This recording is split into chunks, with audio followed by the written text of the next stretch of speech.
La trágica vida y el triste final de Whitney Houston. Su nombre resuena en cada rincón de la música moderna. Una voz tan poderosa que podía atravesar las paredes de un estadio. Y sin embargo, detrás de ella, había una mujer que muchas veces luchó por ser escuchada. Whitney Houston. No solo cantaba, dominaba. En cuanto abría la boca, el público contenía la respiración. No necesitaba luces, vestuarios ni trucos. Solo un micrófono. Esa era su magia. Pero como muchas leyendas, cuanto más grande se hacía, más invisible se sentía. Antes de perderse bajo los reflectores de la fama, Whitney ya estaba perdiendo partes de sí misma, en silencio, poco a poco, bajo el peso de la perfección. Detrás de esa voz impecable, había una mujer que se estaba ahogando mucho antes de que los titulares dijeran que lo estaba. El mundo aplaudía su poder, pero casi nunca se detenía a preguntar cuál era el precio.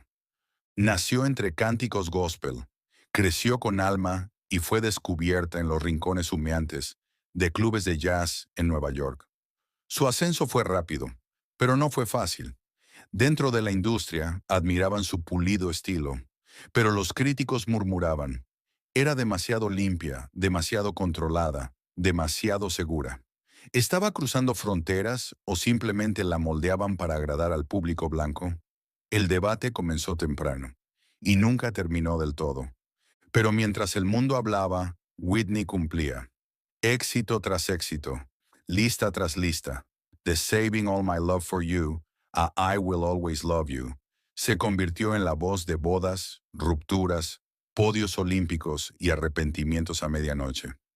Reina del pop, claro, pero también una niña del gospel, una fuerza del R&B y para muchos un símbolo de excelencia negra bajo presión.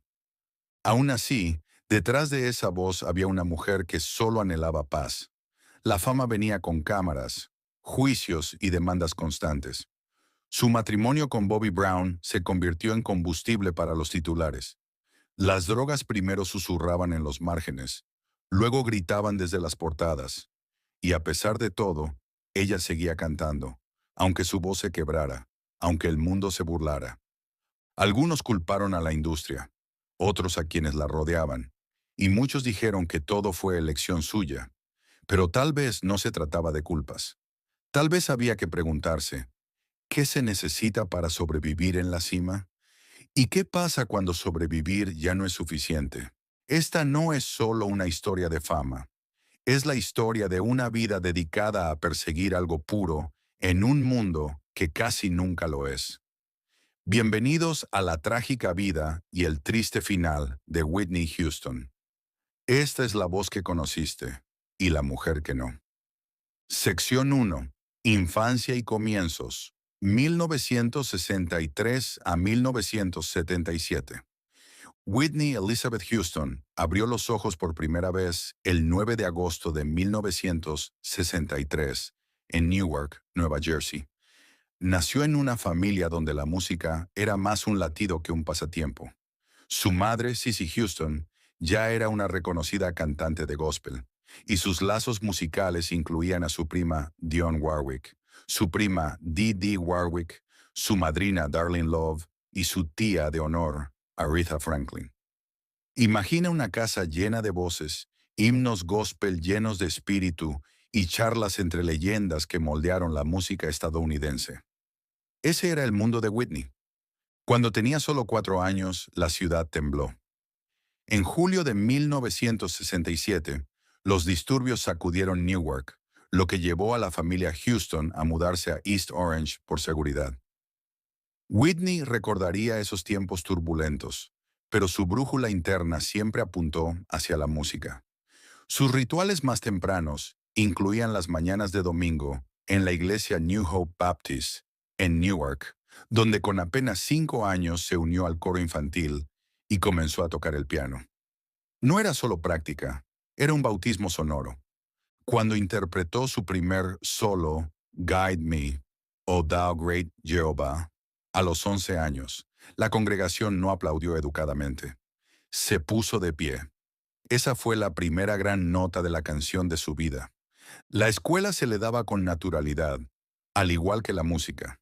Asistió a la escuela primaria Franklin, que hoy lleva su nombre, y luego a la academia Mount Saint Dominic, un colegio católico de chicas en Caldwell, Nueva Jersey. Allí conoció a Robin Crawford, a quien Whitney más tarde llamaría la hermana que nunca tuve. Su vínculo fue profundo y duradero, forjado entre risas, sueños compartidos y la necesidad mutua de protegerse del juicio del mundo. Robin no fue solo una confidente, se convirtió en su ancla emocional en una época en la que la fama aún era una chispa, pero las expectativas familiares ya pesaban. A medida que la estrella de Whitney comenzaba a ascender, su cercanía con Robin empezó a atraer la atención. Surgieron rumores. ¿Eran solo amigas o había algo más? Los tabloides especulaban sin descanso sobre la naturaleza de su relación, insinuando una conexión romántica que ninguna de las dos confirmó ni negó. Ambas evitaron etiquetas públicas, pero los que estaban cerca notaban lo protectora que era Robin, defendiéndola tanto de la presión familiar como del acecho de los medios. La cuidaba como una leona, dijo una ex asistente. Pero la fama pone a prueba incluso los lazos más fuertes. Cuando Whitney se volvió un nombre familiar, algunos en la industria e incluso en su familia comenzaron a incomodarse con la influencia de Robin. Se dice que le sugirieron a Whitney que tomara distancia para cuidar su imagen. Poco a poco, la relación se fue desgastando. No por una pelea, sino por el desgaste silencioso del dolor no dicho y las maniobras profesionales. Años más tarde, Robin diría que alejarse fue como perder una parte de sí misma. Y para Whitney, esa pérdida resonó en sus silencios. Quienes la conocieron bien dicen que después de que Robin se alejó, Whitney nunca volvió a abrir su corazón de la misma manera. Por las noches era común ver a Whitney en bares llenos de humo o clubes nocturnos, caminando detrás de su madre, Cissy Houston, mientras ella cantaba con las Sweet Inspirations, el legendario grupo que acompañó a Elvis Presley y Aretha Franklin. Al principio, Whitney solo observaba, en silencio. Pero todo cambió una noche en el Town Hall de Manhattan. Durante uno de los conciertos de Cissy, la joven Whitney, aún adolescente, tomó el micrófono y sorprendió al público con una interpretación desgarradora de Tomorrow, del musical Annie. Al final, el público se puso de pie. Ese momento marcó su transición. Dejaba atrás los bancos de iglesia y comenzaba a pisar con fuerza la escena musical de Nueva York. Con los años, su voz empezó a abrirse paso en círculos profesionales.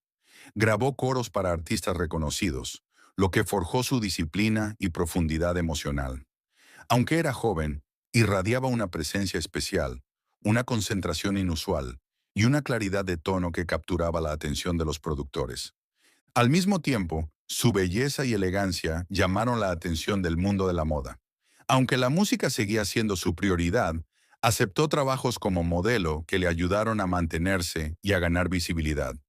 Su aparición en la portada de la revista Seventeen, como una de las primeras mujeres negras en hacerlo, fue un hito silencioso que anunciaba el tipo de presencia trascendental que más tarde traería a la música. Sin embargo, incluso en esos años de formación, había sombras detrás del brillo.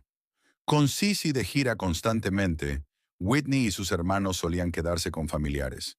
Años después, tanto Whitney como su medio hermano Gary alegaron que fueron abusados durante esas estancias. Por su prima, la cantante Dee Warwick. Según su asistente Mary Jones, Whitney rompió en llanto al confesar que había sido herida por una mujer y que tenía miedo de contárselo a su madre por temor a cómo reaccionaría. Para el director Kevin MacDonald, quien exploró su vida en el documental Whitney de 2018, este trauma no era una nota al pie, sino una fractura profunda. Describía a Whitney como alguien que nunca se sintió cómoda en su propia piel, sugiriendo que su timidez no era solo modestia, sino una señal de heridas mucho más profundas. A lo largo de los años, tanto fans como críticos se harían la misma pregunta. ¿Whitney era reservada por naturaleza o escondía un dolor que el mundo jamás llegó a entender? A pesar de todo, su luz creativa no dejó de crecer. En 1983, Con solo 19 años, captó la atención de Clive Davis, de Arista Records, quien reconoció de inmediato su talento fuera de lo común. El camino hacia el estrellato mundial comenzó allí, pero sus raíces estaban en aquellos primeros acordes temblorosos en la iglesia, en la tristeza que se escondía en su mirada y en el brillo que siempre había estado esperando salir. Hoy, mirando atrás, esos primeros años no fueron solo el comienzo, fueron el plano maestro. Las lecciones de su madre, la agitación de la ciudad, un trauma silenciado y la voz firme de una niña que no se rendía. Todo eso se escucharía después, una y otra vez, en las canciones que cambiarían el mundo. En casa, Sisi no era solo madre, era mentora, entrenadora y a veces la crítica más dura. Whitney la admiraba, pero también temía decepcionarla. Algunos amigos recordaban cómo Whitney se quebraba durante los ensayos, desesperada por demostrar que era lo suficientemente buena para su madre. La vara no era alta, era sagrada, y en esa casa, lo sagrado no se tomaba a la ligera. Esa formación temprana hizo de Whitney una perfeccionista, pero también sembró en ella las dudas que arrastraría toda su vida. Sección 2.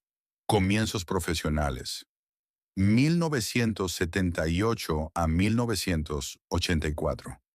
Cuando Whitney cumplió 14 años, el escenario de la iglesia ya no le bastaba. Comenzó a cantar coros para su madre en clubes de jazz en Manhattan. No eran escenarios glamurosos, pero sí exigentes. Cada noche, Whitney observaba cómo su madre dominaba la sala con fuerza y convicción. Desde el fondo del escenario, aprendió más que técnica vocal. Aprendió presencia. Durante finales de los años 70 y principios de los 80, Whitney fue construyendo su propio espacio en los estudios de grabación de Nueva York. En 1978, colaboró con la Michael Sager Band en la canción Life's a Party. Luego puso su voz en los coros de Lou Rawls y Chaka Khan. Era joven, sí, pero no sonaba como una principiante. Los productores veteranos lo notaron. Decían que trabajaba como una profesional, sin ego, solo concentración. Seguía instrucciones, pero aportaba algo que no se podía enseñar: claridad, emoción y control.